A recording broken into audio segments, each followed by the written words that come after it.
So, with all the traveling that you do, what books do you squeeze in on the time that you have? And, what books are you looking forward to as you're traveling?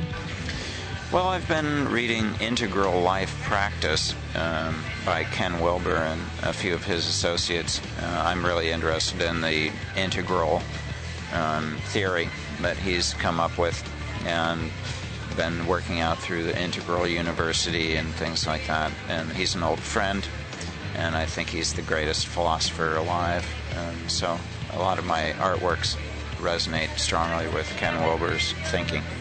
So how about films? Films? I don't know.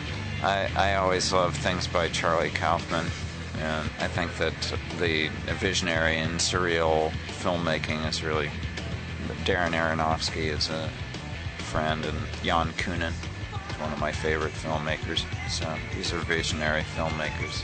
So are there any plans to be working with any bands out there, like Tool or any other bands at all? Nothing on the tap right now, Adam Jones always talks about working together, so, but we've done a lot of projects together, so I don't know whether that's going to happen or not. I'm taking a myth and ritual mysticism class in school, and I wanted to know if you do any specific rituals before painting or getting in that state of mind of creating something. Well, my wife and I both meditate every day and do yoga when we can.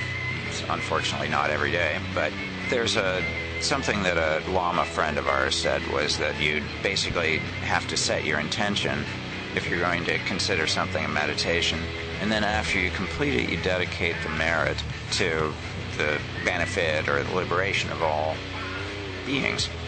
And so as much as possible, we do that. Now, I don't do that every time, but I do think a lot about there's preliminaries in the Buddhist path that have to do with recognizing that you're impermanent, and that you have a limited time.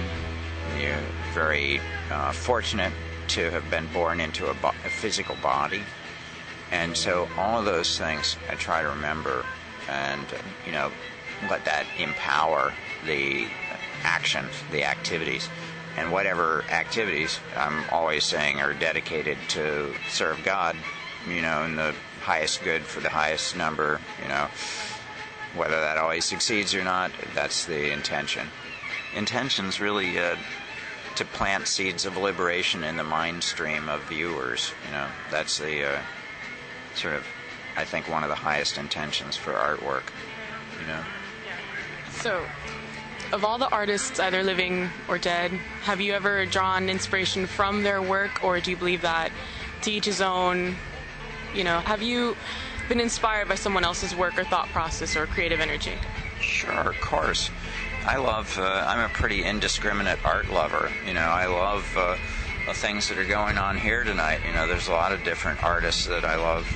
My wife, I suppose most of all, she's an excellent artist and an abstract painter, and I love Guy and Michelle's work. They're two artists that are here tonight, and we went around to various art exhibits today, and I see a lot of art that I love, and I'm a huge fan of Michelangelo. In fact, in my book that's just come out, Art Psalms, there's a section where it talks about my going to various masterpieces and making drawings in front of them, just as a way to sort of pay homage to the artist that made it. And it's a great way to look at art, too, is to draw it, And so with Rembrandt, Michelangelo, Van Gogh, a lot of the sort of greatest hits, and Picasso as well. So these are amazing masters, and I think that, in Tibetan Buddhism, they have something called Guru Yoga, and it's basically you come into the presence of someone, and they give you a transmission, and it's kind of a mind-to-mind transmission or a heart-to-heart transmission. It's a little bit more intangible than just conversation. And I think it happens with, practically everyone you're with anyway. You're always operating at a subtle level as well. But that kind of thing happens with artworks too, I think. And I've always felt like artworks are kinds of batteries of consciousness, that if you come toward one that's really, impactful and important to you, you'll kind of be zapped like a battery. And so I love a lot of artists, great master artists, embed powerful impact in their artwork. You're so good to interview. You give such good answers. My next question is, you were a Harvard professor, correct? I worked at Harvard. I worked at Harvard in the anatomy department, and I prepared bodies and things. Oh, the cadavers. Yeah. And seeing the muscles, like that's how you were inspired to paint the way you do, with all the muscles showing.